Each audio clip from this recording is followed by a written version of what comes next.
உங்கள் வீடு தேடி வரும் அரசு. உங்களுடன் ஸ்டாலின். சென்னையை தொடர்ந்து கோவை மாவட்டம் காரமடை நகராட்சியில் பணி நிரந்தரம் உள்ளிட்ட பல்வேறு கோரிக்கைகளை வலியுறுத்தி ஒப்பந்த தூய்மை பணியாளர்கள் பணி புறக்கணிப்பு போராட்டத்தில் ஈடுபட்டிருக்கிறார்கள்.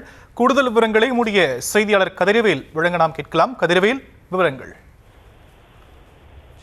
வணக்கம் சார். அதாவது சென்னையை தொடர்ந்து கோவை காரமடையிலும் தூய்மை பணியாளர்கள் பணி புறக்கணிப்பு போராட்டத்தில் ஈடுபட்டு வராங்க.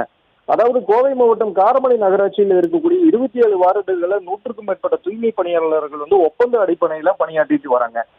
இந்த நிலையில இன்று காலை தூய்மை பணியாளர்கள் தங்களுக்கு ஊதிய உயர்வு வழங்க வேண்டியதுன்னு சொல்லி நகராட்சி வளாகத்துல அமர்ந்து பணி புறக்கணிப்பு போராட்டத்துல ஈடுபட்டிருந்திருக்காங்க. இதனால நகராட்சி அலுவலக வளாகத்தில் ஒரு பரபரப்பான சூழல் நிலவிட்டு இருக்கு. இந்த போராட்டம் காரணமா காரமடை மற்றும் அதன் சுற்று வட்டாரத்தில் இருக்கக்கூடிய பகுதிகளில் குப்பைகள் அகற்றப்படாம குவிந்திருக்கிறது. தற்பொழுது அவ்வப்போது மழை பெய்து வரக்கூடிய சூழ்நிலையில அதாவது குவிந்திருக்கக்கூடிய இந்த குப்பைகளால துர்நாற்றம் வீசோடு நோய் தொற்று பரவக்கூடிய அபாயம் ஏற்பட்டிருக்கிறது. எனவே இந்த பிரச்சனைக்கு கருத்தில் கொண்டு நகராட்சி நிர்வாகம் உடனடியாக தூய்மை பணியாளர்களுடன் பேச்சுவார்த்தை நடத்தி ஊதிய உயர்வு உள்ளிட்ட கோரிக்கைகளுக்கு தீர்வு காணப்பட வேண்டும் அப்படிங்கிறது பொதுமக்கள் மற்றும் தூய்மை பணியாளர்களுடைய கோரிக்கையா இருக்கு. ஷியாம்,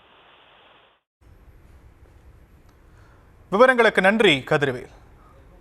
உங்கள் வீடு தேடி வரும் அரசு. உங்களுடன் ஸ்டாலின்.